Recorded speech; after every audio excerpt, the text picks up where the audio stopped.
1984 წელს საბჭოთა პრესის შემსწავლელმა ამერიკელმა ჯაშუშებმა რუსულ ჟურნალში საგანგაშო სტატია აღმოაჩინეს. ეს არ იყო საბჭოთა კავშირის ჩინოვნიკების ან ცივი ომის დროს შეერთებული შტატების მიმართ დამოკიდებულების შესახებ ინფორმაცია. პირიქით ეს იყო აღმოსავლეთ ევროპაში გავრცელებული პატარა წყლის ფრინველის მელოტას მომზადების რეცეპტი.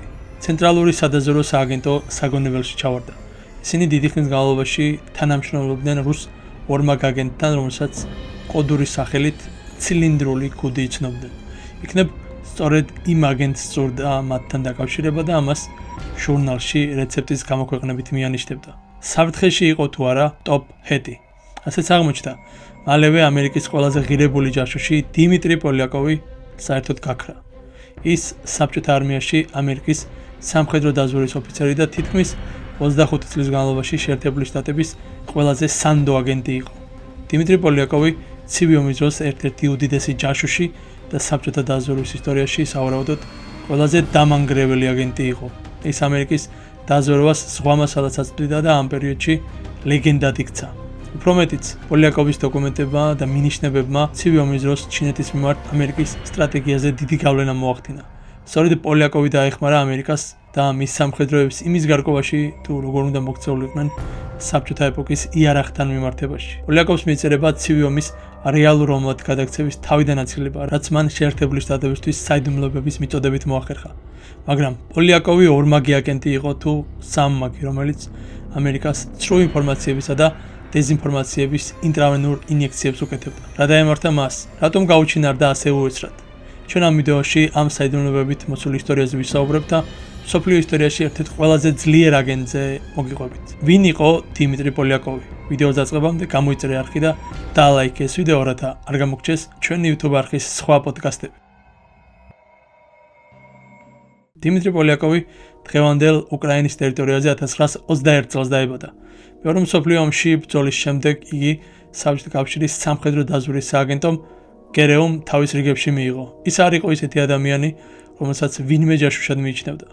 ყავდა უბრალო ბუღალტერი მამა, რომელიც თავისუფალ დროს დურგალი იყო და პროექტებს ასრულებდა. ერთი შეხედვით დიმიტრი მორჩილი მოსამსახურე და გერეუს საიმედო წარმომადგენელი იყო, მაგრამ როდესაც სააგენტოს რიგებში პროტოკოლის დაცვით კარიერაში წინ მიწევდა, ერთი შეხედვით რუტინული ცხოვრებით ცხოვრობდა, პოლიაკოვმა საბჭოთა კავშირის ძირის გამოთხრა დაიწყო. იმ დროს გერეუს აგენტები მთელ მსოფლიოში ყავდა და მათი ამოცანა ამერიკული ცხოვრების, პრიორიტეტებისა და სამხედრო აქტივობის შესახებ ყველაფრის გაგება იყო. ცხადია, СССР-სთან დაკავშირებით იგივე საკეთებდა შეერთებული შტატებიც, მაგრამ ამერიკელებისთვის ეს საქმე საბჭოთა დაზვერვაში არსებული აბსოლუტური გასაიდუმლოების გამო გაცილებით რთული იყო. თუმცა რთული იყო მანამ, სანამ პოლიაკოვმა ცენტრალურ სადაზვერვო სააგენტოს ორმაგი აგენტობა არ შესთავაზა. იმ დროს ის ნიუ-იორკში გაერთიანებული ერების ორგანიზაციაში საბჭოთა კავშირის მისიაში მუშაობდა და მიუხედავად იმისა, რომ პოლიაკოვის საბჭოთა კავშირის ერთგული იყო, მას სულ უფრო მეტად აღიზენებდა ის, რასაც ის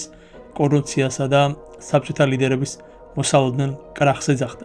დიმიტრის საბჭოთა კავშირის არ სჯეროდა, ამიტომ ის შეერთებულ შტატებს დაუკავშირდა.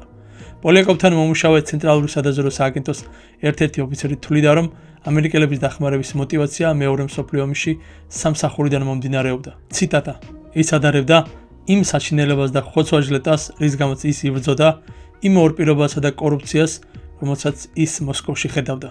ციტატის დასასრული. აი რუსებმა კი მის საქციელს ასეთი მიზეზი მოუფიქრეს. ყოფილი საბჭოთა კავშირის საგარეო კონდაზვერვის ოფიცერმა ვიქტორ ჩერკაშინმა ივარაუდა, რომ პოლიაკოვი განრისხებული იყო, რადგან საბჭოთა ხელმძღვანელობამ უარი თქვა მისი მძიმე დაავადებული უფროსი ვაჟის ნიუ-იორკის საავადმყოფოში გადაყვანაზე, სადაც მას პოლიომიელიტის სამკურნალოდ ადეკვატურ სამედიცინო დახმარებას გაუწევდნენ. პოლიაკოვის ვაჟი ავადმყოფობის შედეგად გარდაიცვალა და მალევე დიმიტრიმ ამერიკელებს მიმართა. რონალდ კესლერი წერს, რომ პოლიაკოვი თავს რუს პატრიოტად თვლიდა. ჯაშუში მოგზაურობად ცხოვრობდა და უარს ამბობდა თავისი სამუშაოსთვის დიდი თანხების მიღებაზე. ამის ნაცვლად მან უითხოვა წელიწადში მხოლოდ $3000 გადახდა. ანაზღაურებას კი ნაღდი ფულით არ იღებდა. კესლერი წერს, რომ პოლიაკოვს ბლეკ-ენდ-დეკერის ელექტროხელსაწყოების სათევზაო აღჭურვილობისა და თოფების სახით უხდიდნენ. აგენტს წლები დასჭირდა სკეპტიკურად განწყობილი შტატების დაზვერვის თანამშრომლებისთვის ერთგულება დაემტკიცებინა, თუმცა როგორც კი ინფორმაციის გადაცემა დაიწყო, უნდობლობა აღტაცებაში გადაიზარდა.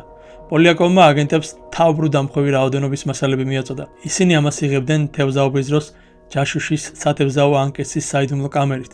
ასევე ინფორმაცია ყალბ ქვებში იყო ჩამალული. დიმიტრი ამერიკელებს სხვა გზებითაც აწოდიდა ინფორმაციებს. მის მიერ მიწოდებული საიდუმლო დოკუმენტები სხვა ფაქტორებთან ერთად ადასტურებდა, რომ საბჭოთა კავშირსა და ჩინეთს შორის ურთიერთობები სულ უფრო და უფრო იძაბებოდა. თავის მხრივ შეერთებულმა შტატებმა ეს დინამიკა ჩინეთთან ურთიერთობის აღდგენის მცდელობისთვის გამოიყენა. ასევე სწორედ პოლიაკოვმა გამოავლინა ბრიტანელი სამხედრო ოფიცრის ფრენკ ბოსარდის ჯაშუშობა და ბოსარდით საბჭოთა კავშირისთვის საიდუმლოების მიყიდვის ბრალდებით დაიჭირეს. პოლიაკოვი იყო არა მხოლოდ უშიშარი, არამედ მისი პოზიციები საბჭოთა ჯარში ძალიან მყარი იყო. წლიდან წლამდე პოლიაკოვი წოდებებს იმაღლებდა. და რადგან მას საბჭოთა სადაზვერვო მანქანაში ამდენი სახის ინფორმაციაზე ჰქონდა წოდომა, დიმიტრიმ ამერიკას დაზვერვის უპრეცედენტო და შეუდარებელი მონაცემები გადასცა. დაზვერვის ოფიცრების გვირგვინის სამკაულმა იცოდა, რომ თუ მისი ორპირობა საბჭოთა კავშირის ყურადღების ცენტრში მოექცეოდა, ის სიცოცხლით გადაიხდიდა.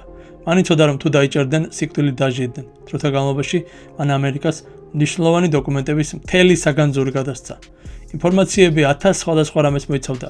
ვიეტნამის ომთან დაკავშირებული საბჭოთა დაზვერვიდან დაწყებული, ყოველთვიური საბჭოთა სამხედრო სტრატეგიის ანგარიშებითა და სამხედრო ტექნოლოგიების სიით დამთავრებული, რომელთა მიღებაც საბჭოთა კავშირს დასავლეთისგან სურდა.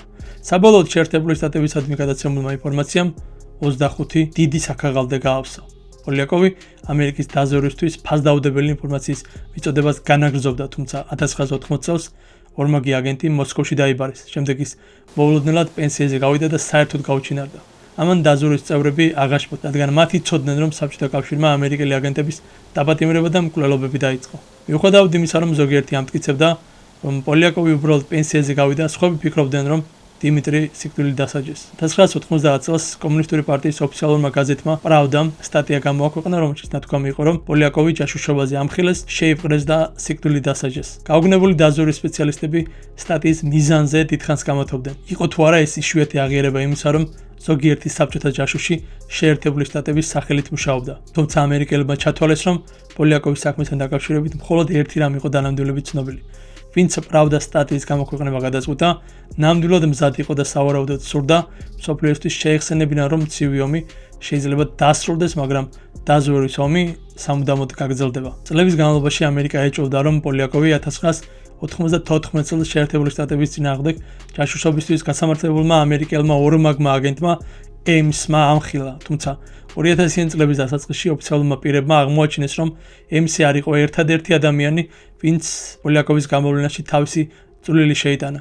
2001 წელს, როდესაც FBI-ის ყოფილი აგენტი რობერტ ჰანსენი მოსკოვის სასარგებლო ჯაშუშობაში დაადანაშაულეს, FBI-ის ოფიციალურმა პირებმა შეიტყვეს, რომ მან პოლიაკოვზე თავის რუს უფროსებს უთხრა. თან ჰანსენის მიერ პოლიაკოვის ორმაგი აგენტის სტატუსით სამსახურის შესახებ აღიარება პოლიაკოვისთვის ჯაშუშობაში ბრალდების წაყენებამდე სულ მცირე 5 წლით ადრე გაკეთდა. რამაც ეჭვები დაბადა იმის შესახებ, რომ იმ წლებში პოლიაკოვი რუსებმა ისევ ხوار დააბრუნეს საბჭოთა მხარეს და ამის გამო პოლიაკოვს ამერიკის დაზვერვა შეცდომაში განზრახ ხომარ შეყავდა ხოლმე.